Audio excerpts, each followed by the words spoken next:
The anime starts at the main character Kurusu's home, where he wakes up due to the alarm and finds a very cute girl who squeezes him against her chest, claiming she wants to be warm. However, the protagonist tries to get her off him but can't because this is no ordinary girl. She has a large snake tail that she uses to coil around him and press him against her melons. This makes the protagonist uncomfortable, and he states that this girl's name is Mia. Consequently, the protagonist starts to suffocate as Mia continues to coil around him even tighter. As a result, the protagonist starts touching her tail, which causes Mia to lose control and start feeling more affectionate. As a result, she holds onto the protagonist for a while until she lets him go, and he tells her that he enjoyed being with her in bed, finally able to breathe again. Later, the protagonist tries to take a bath, but Mia appears completely naked, making him very uncomfortable. He tries to escape, but Mia uses her tail to put him in the bathtub with her. Furthermore, she places her melons on his back, stating that Japanese baths are very good. Afterward, the protagonist turns on the water and splashes cold water on Mia, causing her to let go. So, the protagonist starts hitting his head as he thinks everything that happened is crazy. Later on, while he's making breakfast, he watches TV, where it's explained that the government made an agreement with some secret species to share their knowledge with all humans. That's when we understand why Mia is with the protagonist. Following this,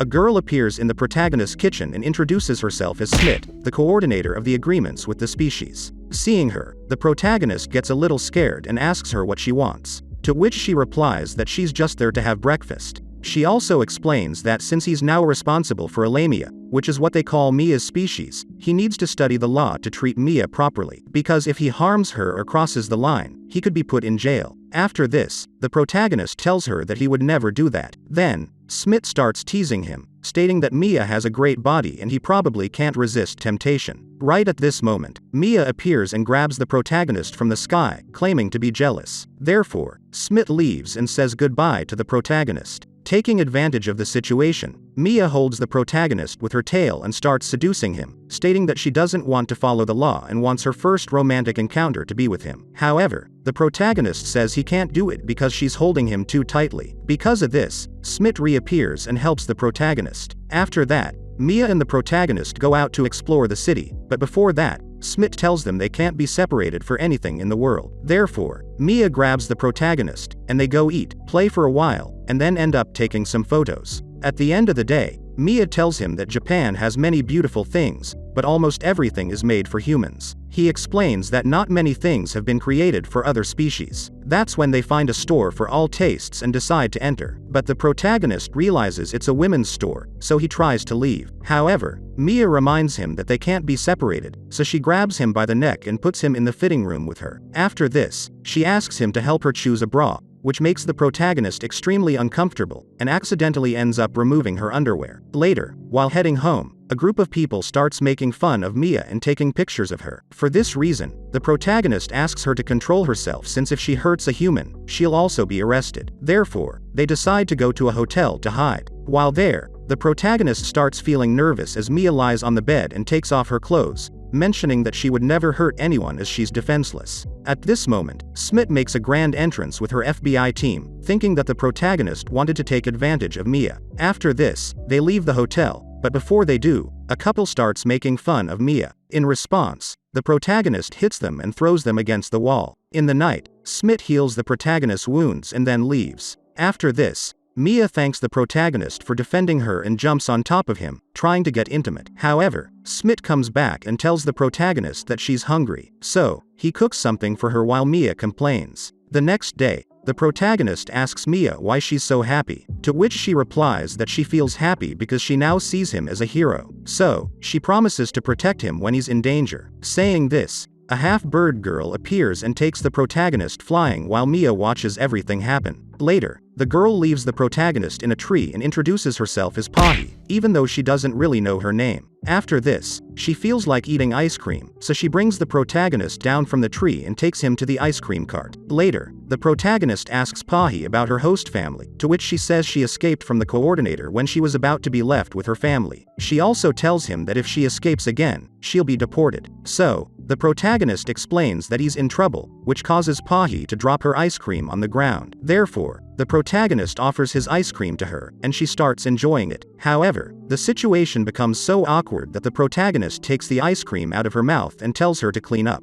Nevertheless, Pahi jumps into the water fountain and takes off her clothes, saying that the water is too cold. Consequently, she also puts the protagonist in the fountain to bathe with her. But just then, Mia arrives and tries to stop her. This turns into a small argument until they realize that a little girl is in danger. Seeing this, Pahi tries to fly to rescue the girl but fails because her wings are wet. So, Mia tries to climb the tree to reach the girl, who gets scared upon seeing her. As a result, she falls to the ground. Seeing this, Pahi hugs her, and the protagonist ends up saving both of them from the impact. Then, a police officer arrives and asks Pahi about her family. In response, the protagonist states that both of them are staying with him. So, the police officer asks for their documents. The protagonist doesn't have them, so he becomes very nervous until Smit appears and hands over the documents, saving the day. Later that night, Smit explains to the protagonist that Pahi will stay with him, and that's why she prepared the documents in his name. Saying this, Pahi hugs the protagonist and invites him to take a bath together, which doesn't bother Mia. She lets the protagonist go with her, thinking Pahi is just a child. However, Smit tells her that Pahi is the same age as her. After this,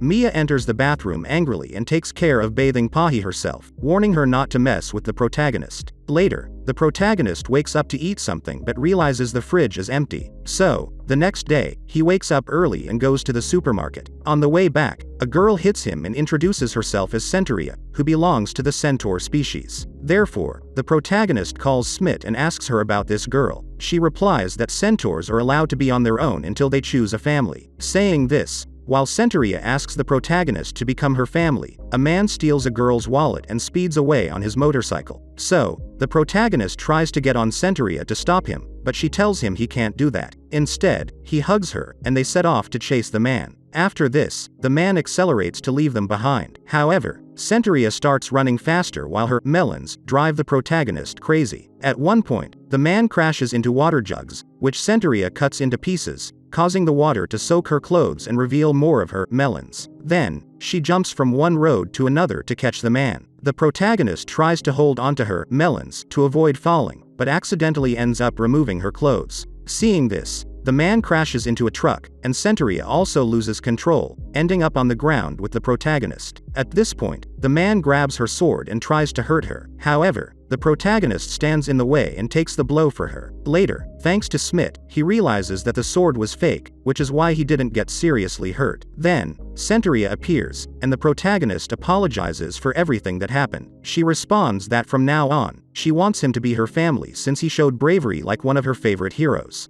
Moreover, she grabs his hand and places it on her heart for him to feel her heartbeat. Right at this moment, the other girls appear and are amazed to see that the protagonist has a new girlfriend. However, the three of them sit at the table while the protagonist takes care of preparing the food. A few days later, we see the girls fighting over Kurusu, as they all want to marry him. Here, we go back to the previous day where we see Mia explaining the species law to Pahi. She also mentions that as she has been with Kurusu for a longer time, they have to follow what he says. However, Centaurea refuses to do so as she already knows the law well. Later, the protagonist accidentally sees Centaurea without clothes. As a result, she kicks him and throws him to the ground. He tries to apologize, but it only makes Mia jealous. So, both of them start arguing while Pahi struggles to study the law, saying that she doesn't understand anything. Therefore, she decides to take a bath with the protagonist. While they are there, Pahi starts undressing, but Kurusu stops her and tells her that Smit sent her a swimsuit. Consequently, he helps her change clothes, causing her to feel ticklish.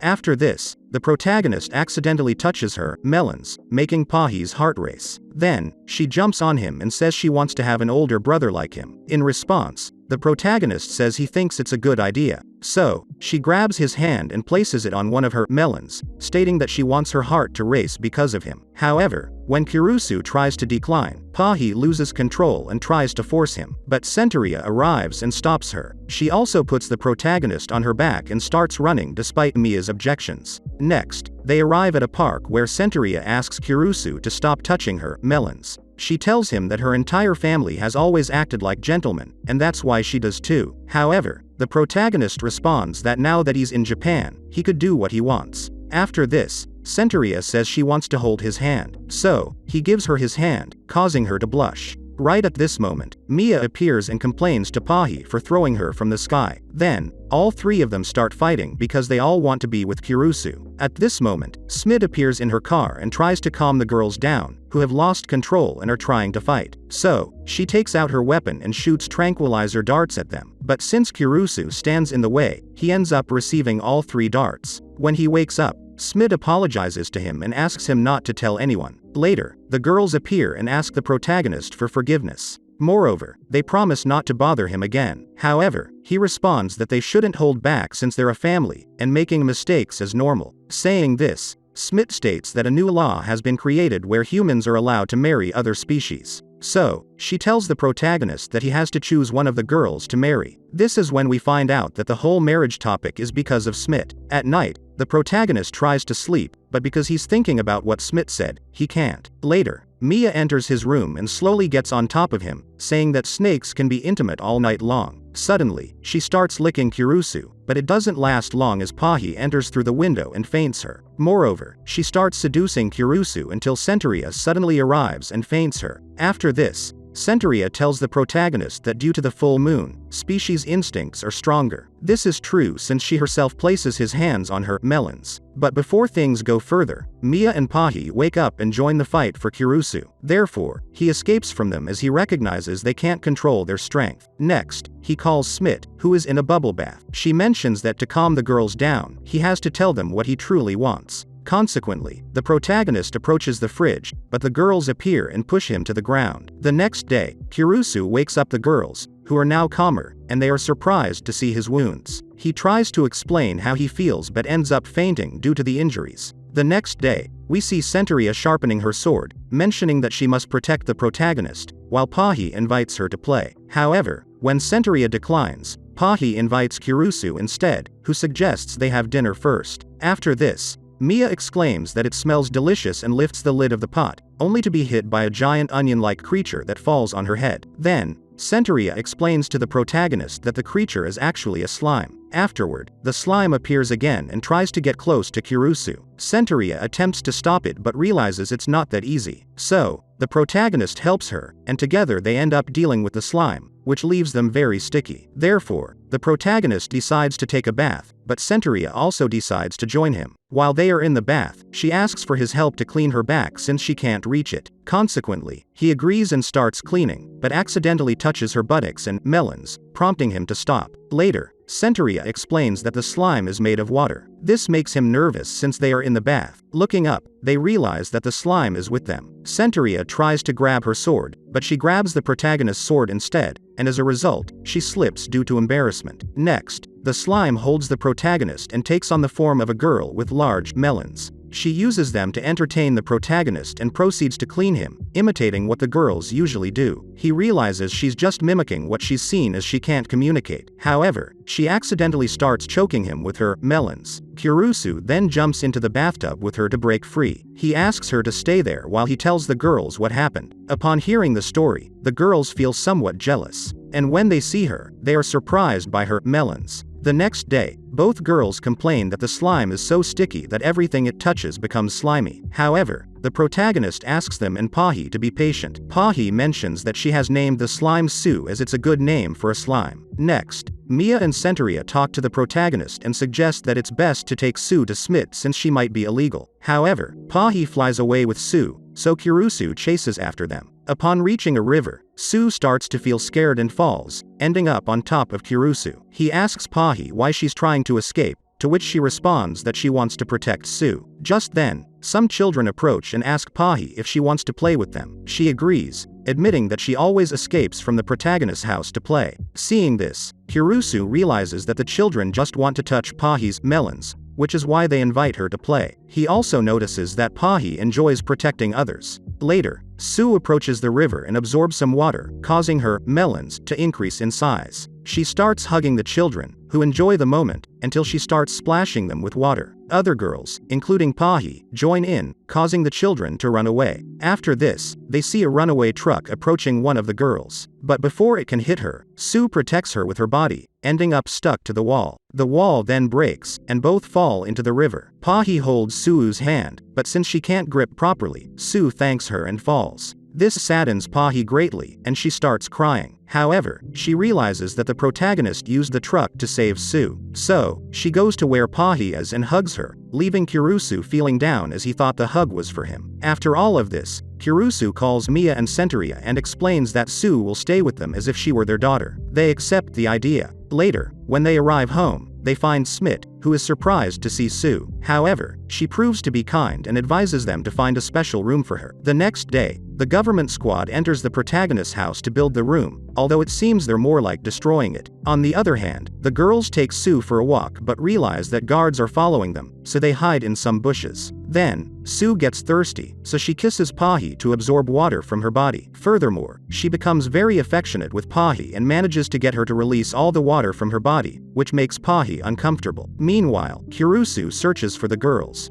Another girl appears in a wheelchair, about to crash into a pole. Therefore, the protagonist appears and saves her from the impact, his face landing on her melons. Next, Kurusu helps the girl, who introduces herself as Mero. She also tells him that if he's looking for girls of another species, they're at the park. Consequently, they head to the park. Meanwhile, Centuria accidentally breaks a faucet and wets her rear end. Sue takes advantage and starts absorbing the water, causing Centuria to lose control. However, Mia covers her mouth to prevent the guards from discovering them. When they arrive at the park, the protagonist finds Miz trying to stop Sue. However, Sue ingeniously licks water off his body and sucks on his tail, which, as we know, is Mia's weakness. Then, Sue tries to pounce on Mero, but the protagonist stops her and puts her in a bag. Later, the government squad calls him and informs him that Suu's room is ready. So, they return home and find a large pool in the middle of the house. Smit arrives and claims that she wants nothing to do with Sue. The protagonist asks her why she had the room built then. Afterward, Mero appears and announces that from now on, Kurusu will be her host family. This is when she reveals herself as a mermaid. Subsequently, Smit tells the protagonist that Mero will live with them from that day on. Later, Kurusu tries to show Mero around the house, but Mia becomes jealous and ruins the moment, even breaking Mero's chair. Due to this, Centuria tells Mia to calm down. She responds that she can't because Mero only wants to steal the protagonist. Later on, Kurusu slips while carrying Mero and accidentally touches one of her melons. When he removes his hand, he also removes her bra, angering Mia. However, Mero explains that mermaid clothes always slip. Upon hearing this, Mia tries to get revenge by making herself slippery and taking Sue to do the same. She asks Kurusu for help, but he just tells her to take a bath. However, she doesn't give up and asks Centuria and Pahi for help. She also lowers the room's temperature to freeze Mero. Afterward, Kurusu leaves Mero in the room, and she comments on how cold it is. Mero tells him that mermaids can withstand any temperature. Later, Centuria tries to figure out Mero's intentions. However, Mero praises centaurs, making Centuria feel like a true knight. But Mia interrupts them and tells Mero she'll never be able to take Kurusu away from her. Mero responds that she has no such intentions. Later, the protagonist arrives and takes Mero to her room. Centuria tells Mia that because she broke her chair, the protagonist now has to carry Mero everywhere. In response, Mia confesses she's always wanted her prince to carry her but now feels threatened by Mero. So, Centuria suggests Mia should wear a swimsuit to seduce Kurusu. Afterward, Mia goes to the pool and presses her melons against the protagonist's shoulder to get back at Mero. Later, Centuria also arrives with her massive melons. However, she leaves after Pahi touches her where she shouldn't. Suddenly, Mero falls into the pool with Kurusu. So, Mia jumps in too, but being a snake, she starts drowning until the protagonist saves her. When Mero wakes up, she tries to warm Mia up and explains that Sue was the one who attacked her. Then, Mia claims she needs a hot bath, and Mero decides to join her. While there, Mero apologizes to Mia and explains that all she wants is a tragic love. So, she'll help her conquer Kurusu and then be rejected by him. The next day, Mia wakes up early and starts preparing breakfast, mentioning that the most important ingredient is the intense love she feels for Kurusu. However, being distracted, she accidentally sets the food on fire. Nonetheless, she takes charge of the situation as she dreams of being the protagonist's wife and preparing his meals when he comes home from work, although she dreams of something more intimate than just food. Then, the protagonist tells her that the food is ready. Mia grabs the pot, but burns herself since she didn't use oven mitts. As a result, she feels so embarrassed that she decides to lock herself in her room. However, the protagonist tries to talk to her and discovers an even more embarrassing secret about Mia. Afterward, Mia tries to hide her secret, but eventually confesses to the protagonist that she's shedding her skin. He tells her that it's due to stress, which surprises Mia, who asks how he knows that. Kurusu confesses that he has been researching and reading some books that Smit gave him. Next, he helps Mia by peeling off her old skin. While doing so, Mia experiences various sensations. When reaching the end of her tale, the protagonist tries to be careful. However, Mia screams loudly, and people outside hear her. With her backside done, Kurusu asks Mia to turn around so he can peel the front. Therefore, she turns around and covers the protagonist's eyes so he doesn't see her removing her underwear. Then, she instructs him where to touch so that there are no accidents. But at a certain point, Mia removes his hand from between her legs. Accidentally, Kurusu ends up tickling where he shouldn't, causing Mia to lose control and push him to the ground. Later, Mia prepares the food, which the protagonist forces himself to eat not to upset her. Later, the other girls show up, very hungry but not interested in eating what Mia prepared. Later, the protagonist returns home after buying food. Sue hugs him, and Pahi informs him that she's about to lay an egg. This upsets the other girls, who think the protagonist had something to do with it. However, Pahi explains that she's always laid eggs but hasn't done so in a while. At this moment, a man rings the doorbell, and the protagonist and the others answer. The man introduces himself as Kasagi and claims to be a director making a documentary about interspecies exchange. Kurusu and the girls let him in. He starts filming Pahi, but since she hasn't laid her egg yet, he goes to Mero's room. There, he asks them uncomfortable questions. Mia intervenes, telling him to control himself. Then, he asks Mero how she gets out of the pool, and she shows him, accidentally exposing her melons. Kasagi takes advantage of the situation and films them. After this, he enters Centuria's room and asks her if she wears underwear, even playing with her melons. This annoys Centuria, who threatens him with her sword. However, he responds that tough questions are part of interviews. Finishing here, he enters Mia's room and asks her the same question. She moves the camera away in response. This is how Kasagi discovers her bag of shed skin and tells her she can't throw it away because it's used for medicine. He convinces her by promising to take her to a laboratory to learn more about her species. After this, the others inform them that Pahi is about to lay her egg. So, they all gather around her, and Kasagi asks her to lift her skirt. She does so, revealing her underwear. Then, the protagonist stands behind her and massages her belly to help the egg come out faster. Later, Kasagi tells her to remove her underwear. Pahi confirms she can and lets him touch lower. As he's about to take everything off, Sue reads Kasagi's true thoughts and says them out loud. The girls realize that he's only using them to make money. So, the protagonist grabs an egg and hits Kasagi for deceiving them. Then, Pahi continues pushing while Mia covers the protagonist's eyes. Pahi screams loudly, and the egg comes out. Later, Smit visits the protagonist's house and tells him that Kasagi is actually a criminal and that she's investigating him. In response, the protagonist invites Smit to dinner since Mia is cooking. On the other hand, Kasagi complains about selling spider silk and blames a half-spider girl for everything that happened. She wraps him up in it and claims to be curious about Kurusu. The next day, we encounter a group of orcs who threaten the owner of a store and force some guys to leave the place. As a result, the police position themselves near the store to plan the arrest of the orcs. In this, the chief asks a female police officer what the orcs want. She explains that the orcs are demanding the publication of content featuring orcs with knights, secretaries, and even teachers. Furthermore, the minister informs them that they cannot arrest the orcs as the law doesn't allow it. Smid appears on the scene and claims she can handle the situation. On the other hand, one of the orcs spots a female agent and shoots her down. Then, he points a gun at her chest and informs the police that he'll kill her in self-defense. Following this, the chief asks Smit for help to stop the orcs. So, she calls her special species group to handle the situation. Later, the orcs find a very pretty girl, and their leader presses her against the window, causing her to pull the curtains down. Subsequently, the orc starts massaging her, obviously with intentions of a sexual nature. However, a girl named Monako takes a rifle and shoots at the orcs from about 2 kilometers away, managing to destroy their weapons. Therefore, the orcs are left not knowing what to do. Just then, a giant figure appears in the store, but later, it's revealed to be a horned girl named Tioshina, who informs the hostages that they can escape now. Following this, the orcs are left unsure of what to do, but their leader tells them they still have the girl as a hostage. At this moment, the agent who was supposedly dead wakes up as if nothing happened and attacks the orcs. one of them grabs her from behind and starts squeezing her forcefully. So, the girl takes her own weapons and shoots herself to harm the orc, surprising him as she remains alive. This is when the girl introduces herself as a zombie named Zombina and mentions that she's a member of the team. Finally, the girl who was still a hostage strikes the orc and reveals her true form, which is quite alluring as she's basically undressed. She introduces herself as Dojil. After this, Smit appears and tells the orc to surrender peacefully. Following this, the orc surrenders, claiming that they're very strong and should now be treated kindly since they surrendered without a fight. However, Smit shoots him with her rubber bullets, making him angry, and he comments that hurting him would violate the law. Nevertheless, the real Smit arrives, revealing that it was Dojil who shot him since she can take on the appearance of anyone. After completing the mission, Smit goes to Kurusu's house and informs him that she invited her special team for dinner. Following this, the girls arrive, claiming they're very hungry. The next day, the team enters Kasagi's house, and he's still wrapped up.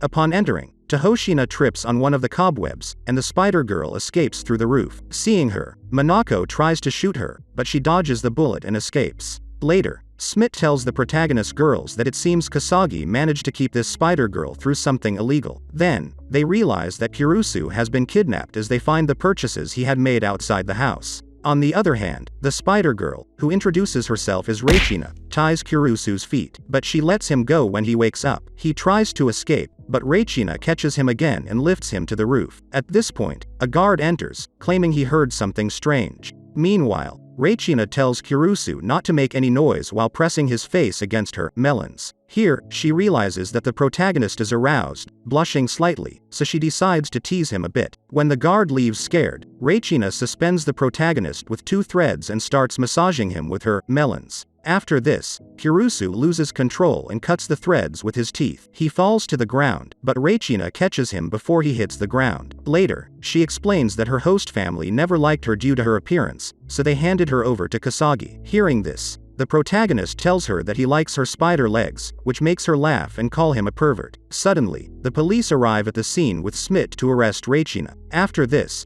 Kurusu falls to his knees and asks her to escape while he surrenders. However, Reichina decides to stay and explain everything to Smit about her host family. Later, when Smit discovers the whole truth, she apologizes to Reichina for not being more vigilant as a coordinator. Therefore, Reichina mentions that she now wants to live in a remodeled house, with girls of other species and a host who won't judge her body. With that said, Smit affirms that the only place she can live like that is with Kurusu. The next day, Kurusu wakes up and accidentally squeezes Centuria's breasts with his hand, thinking it was the alarm. Later on, he prepares breakfast for everyone, while Mia gets jealous of Reichina. She ties Reichina up with her spider web. So, she asks the others for help, but realizes that everyone has become friends with Reichina. Centuria even mentions that she doesn't have a problem with Reichina living with them. Next, we see Centuria who keeps following the protagonist around and putting her breasts in his face. He tells her he needs to go to the bathroom. Therefore, she leaves him alone, and Mia approaches him, saying that Reichina probably has bad intentions. Centuria tells her not to judge anyone by their appearance.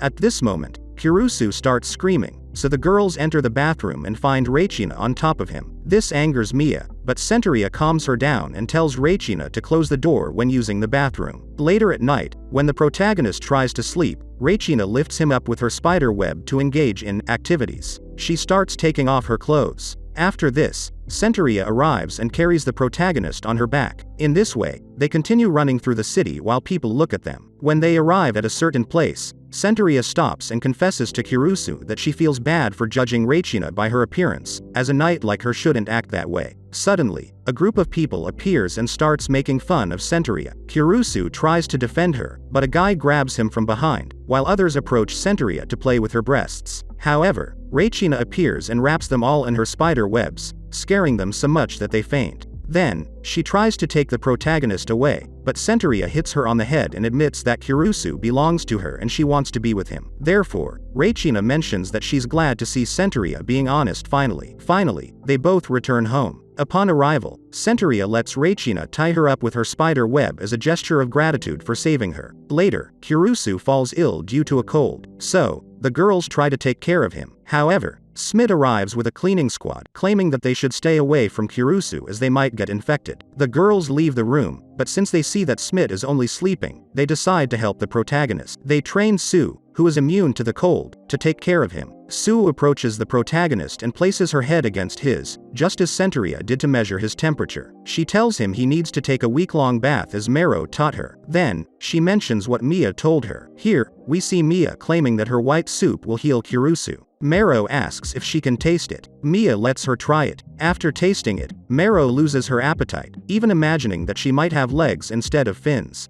Returning to Kurusu, he lifts the lid to taste the soup, but realizes that Sue ate it all. After that, Sue continues her act and mimics Poppy, scaring the protagonist. Taking a step back, we see that Mia and Centuria are angry at Poppy for touching Sue, who has taken on the protagonist's appearance. Moreover, they undress and start rubbing their breasts against Sue. Sue does the same to Kurusu in his room, using her antennas to find out why he's sick. When entering his memories, she sees a scene from days ago when Kurusu went to look for her in the rain. She realizes that he's thirsty and has a sore throat, so she uses her breasts to give him water and take care of him. In the car later on, Kurusu wakes up and says he feels better. At this point, the girls enter the room to check on Kurusu's condition. Afterward, Sue says her first words without anyone's help, mentioning that she loves the protagonist a lot. This triggers Mia's jealousy. Later, Smit arrives and sneezes. Everyone moves away from her. Further ahead, she calls her special team to take care of her, but they respond that they can't, as they don't want to create a pandemic. After a few days, Kurusu accompanies Smit to a cafe. While there, the girls watch them from the window, thinking that these two are on a date. So, they come up with a plan. Mero dresses up as one of the waitresses to listen to what Smit and the protagonist are talking about. Upon seeing her, he becomes suspicious,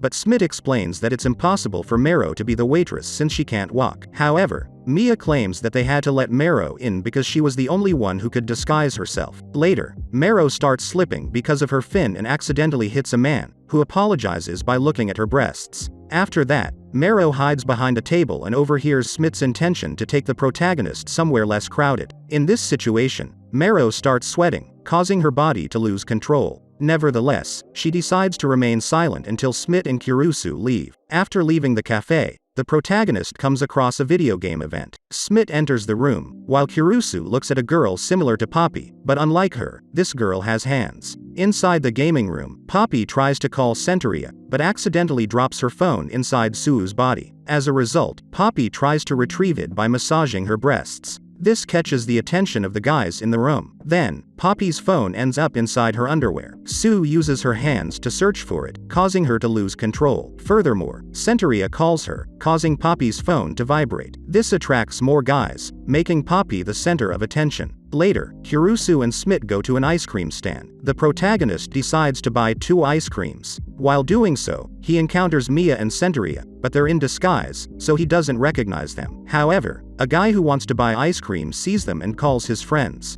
Consequently, the other guys arrive to see their breasts. Smit gets up and tells the protagonist that they should go somewhere else. Seeing this, Mia realizes they are heading to a hotel, so she abandons Centuria. As a result, Centuria's clothes tear since Sue was keeping them together. Seeing this, the guys are left speechless by the sight of her breasts. Later, Mia arrives at the hotel where she meets Rachina, who reveals she has been following her. She also mentions that she will record the protagonist to have something to blackmail him with. However, Mia jumps on her, claiming that the protagonist would never betray her. Right at that moment, hands grab both of them and take them into a room. They realize that Kurusu is there along with Smit and her whole team. Later, Smit explains to the girls that they sent a letter to the protagonist, threatening to kill him if he marries. So, she confesses that she went on that date to see if the criminal would approach them. She also asks the girls to help her by going on dates with the protagonist. The next day, Mia and Kurusu go on their date, but they're accompanied by Mero, who reminds Mia that she has nothing to fear as she only wants to help. After that, they arrive at a massive aquarium where people treat Mero like a princess.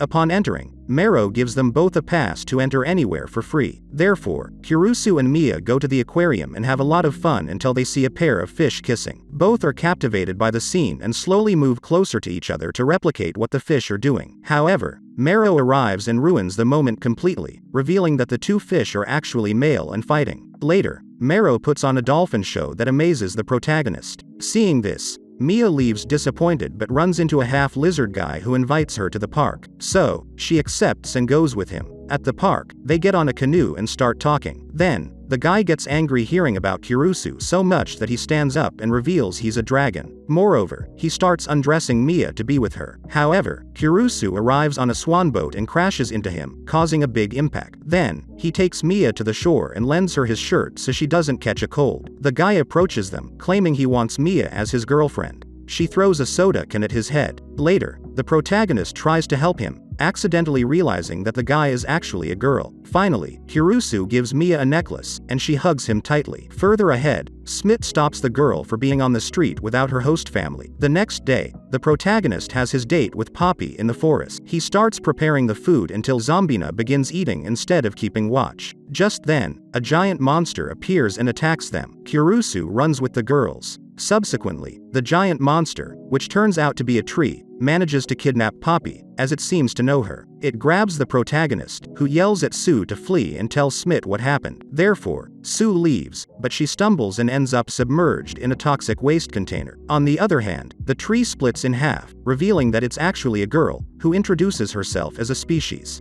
Moreover, Kurusu realizes that Poppy knows her. After that, Poppy tells him that she met the girl, whose name is Key, under a car. But since she was weak, she buried her in the forest so she could grow. However, she admits that she later forgot about her. Returning to Key, she starts squeezing the protagonist, claiming she hates humans. Nevertheless, Poppy asks her not to hurt him as he's her husband, but since she doesn't stop, Poppy tries to intervene. In response, Key hits her with one of her branches and throws her into Sue, who has also turned into a giant due to the waste. Consequently, Sue attacks Key, causing Kurusu to fall on her breasts. Then, the two of them start fighting until Poppy figures out how to defeat Key. She jumps onto Key's body and starts absorbing nutrients from her breasts. However, Key stops her and ties her up with her roots. Therefore, Sue brings the protagonist closer, and he finishes the task by absorbing Key's breast nutrients. Meanwhile, Key also absorbs nutrients from Sue, causing both of them to fall on the ground onto Zombina. Later, Smith arrives and promises Key to take care of disposing of the waste so she can live peacefully in the forest. Finally, we see Zombina, who still hasn't received any help from anyone. The next morning, Kurusu has his date with Centuria, who doesn't allow anyone to approach him, claiming she wants to protect him. Then, when the protagonist receives a call, Centuria takes his phone to see who it is. Upon answering, the one-eyed girl tells him to pretend they're on a date, as his armor only scares others. However, Centuria responds that he's a knight and needs to be dressed like that to protect Kurusu. However, he asks her to remove the helmet not to frighten others. So, she does. After this, a girl scares Monako and claims she only wants to annoy Centuria. Furthermore, she reveals her name is Lily and that she's also half human. Later, Centuria and the protagonist go to a store, but since she can't enter, she ends up causing a mess. When she tries to fix it, she accidentally hits Kurusu. Then, they go to the park, where Centuria shows the protagonist the food she prepared. After this, Rachnera appears and claims that Centuria's cooking doesn't taste like anything. Centuria leaves sadly, saying she wants to be alone. Subsequently, Lily approaches her and hypnotizes her. Later, the protagonist finds her, and that's when Centuria pushes him to the ground and starts undressing to make him feel her breasts. Meanwhile, Lily watches them and laughs at Centuria's behavior. Right then, a giant boar appears and starts chasing her. So, the protagonist gets up and throws his shirt over its eyes, causing the boar to hit a tree. However, it wakes up and starts chasing Kurusu. In response, Centuria grabs a log and hits the boar. However, she tells the protagonist that she feels useless for not being able to help him more. He climbs onto her back and hugs her, stating that he always needs her. Having said that, they both go home, while Rachnera deals with Lily. Back home, Centuria tells the girls that from that day on, they will have to take care of the household chores to help the protagonist. On the other hand, Rachnera punishes Lily to find out if she was the one who sent the threat letter to the protagonist. The next day, Tyonish drags the protagonist to the city center, taking him to various places until they stop at a store to buy a CD. Later, Zombina informs Kurusu that he will have dates with her and her friends. Furthermore, they receive another threatening letter that claims they want to see him in hell. Subsequently, Zombina expresses her desire to end the nightmare of taking care of him. So, they decided to have dates with him to catch the suspect. As a result, Kurusu has a date with Tyonish, who takes him to a clothing store and asks for help in choosing a skirt. However, the protagonist accidentally pulls off the skirt along with her underwear, making Tyonish feel embarrassed. Nevertheless, he explains that she can buy the skirt and have Mia adjust it to her size. This cheers up Tyonish so much that she throws herself onto Kurusu. Then, he accompanies Zombina to a comic book store where he claims that zombies in the comics don't scare him and are quite boring. Just then, Zombina's hand falls off, so the protagonist sews it back on for her. After that, Zombina starts playing with him and drops one of her breasts for him to sew back on. Therefore, the protagonist does it, making Zombina a bit excited. Following this, Kurusu has a date with Minako, who confesses that she feels a bit uncomfortable surrounded by so many people. Consequently, they go to another place. There, he intently stares at Minako. Doing so makes her uncomfortable, as no one has ever looked at her that way due to her single eye. At this point, a mysterious girl appears next to them. As a result, Zombina and Tyonish attack her until Minako stops her with a tranquilizer. Finally, Zombina removes the girl's hat, revealing that she is Doppel. Later, Doppel confesses that she sent that letter to the protagonist to make him choose one of the girls. Then, Kurusu encounters a very strange figure, which disappears. At this point, Doppel mentions that she only sent one letter. Further on, Kurusu arrives home and shows the girls the strange figure he found, which is a headless girl with a large axe. Seeing her, Mia faints, while the others ask Kurusu about the girl. He tells them he couldn't leave her alone. Then, he says he'll go look for her head. So, Centuria and the others decide to accompany him, while Sue stays at home with the spider and the girl. Later, while everyone searches for the head in the park, Mia lets out a loud scream. When Kurusu looks, he realizes it's just the head of a mannequin. They continue searching until Mia faints again, this time due to the real head of the girl. Therefore, the protagonist approaches to hold her, but before he does, the head starts speaking. She introduces herself as the Deathstalker and asks him to bring her to her body. Kurusu takes her, but a policeman appears. They hide, but the girl starts screaming, mentioning that someone is abusing her body. Here, we see Rachnera, who has tied up the girl's body while she's separated. As a result, the girl bites Kurusu's finger to silence her screams, until suddenly, she stops feeling. Then, we see Sue stopping Rachnera. However, Sue doesn't stay still and starts playing with the girl's body, causing her to lose control again. As a consequence, the police officer discovers them, but Poppy hits him on the head. Finally, everyone returns home. Upon arrival, the girl's body is complete. After this, the girls offer her food. Therefore, she removes her head and puts the food through her neck. Then, Centuria explains that the girl is a Doulahan, which appear to people who are about to die. At this point, the girl stands up and points at Kurusu, mentioning that he is on the brink of death. What annoys Rachnera, who ties her up and comments that only she can touch Kurusu. Subsequently, Poppy takes the protagonist flying to put him out of harm's way. However, they end up crashing into a sign. Following this, Sue rescues Kurusu. Therefore, Centuria lifts the protagonist onto her back and starts running, mentioning that she'll keep him safe. At this point, a car approaches them, but Centuria easily jumps over it and continues running, imagining a life with Kurusu. But when she finishes imagining, she notices that the protagonist is getting hurt, so she stops. At this moment, the Deathstalker girl appears and mentions that no one can escape her. Thus, Centuria steps forward to fight her while Mero grabs the protagonist to hide him in the water. However, he gets out, mentioning that he can't swim like she can. After this, Mero plunges him into the water, claiming that she wants to have a child with him to have a memory. Right at this moment, Mia rescues the protagonist and tries to take care of him. However, Rachnera restrains her with her webs and tells her they need to stop taking care of the protagonist, as all they do is make him suffer more. Hearing this, Kurusu gets up and comments that he won't let death end him. Then, he goes back home while a truck approaches him at full speed. As a result, the truck hits him, but we realize it was just a toy. Therefore, Kurusu affirms that he will never die. Back at home, Smit appears and introduces the girl as Lala. Furthermore, she states that Lala always escapes from her host families. In response, Lala admits that she was the one who sent the letter because seeing Kurusu always on the brink of death made her think he couldn't go on living. This angers Smit, who mentions that if she hurts him, she will face the consequences. Finally, Lala comments that she wants to live with the protagonist. This doesn't seem like a bad idea to the girls. So, Smit agrees. After a few days, Kurusu claims he doesn't have money to buy more food since Lala eats too much. Therefore, he goes shopping with one of the girls. Upon arriving at the stores, Mero enters a fish store where she praises the owner, mentioning he has a keen eye for picking fish. Hearing this, the man feels so happy that he gives her a giant fish as a gift. Then, Poppy starts playing with some kids, while Centuria tries some vegetables. The shop owner gives her some carrots. After trying them, Centuria enjoys them so much that the woman ends up giving her a basket full of carrots. Furthermore, the other merchants give them food, thanks to Poppy distracting the kids. With this done, Centuria and Poppy return home with the food. On the other hand, Sue takes the protagonist to the forest to get more food.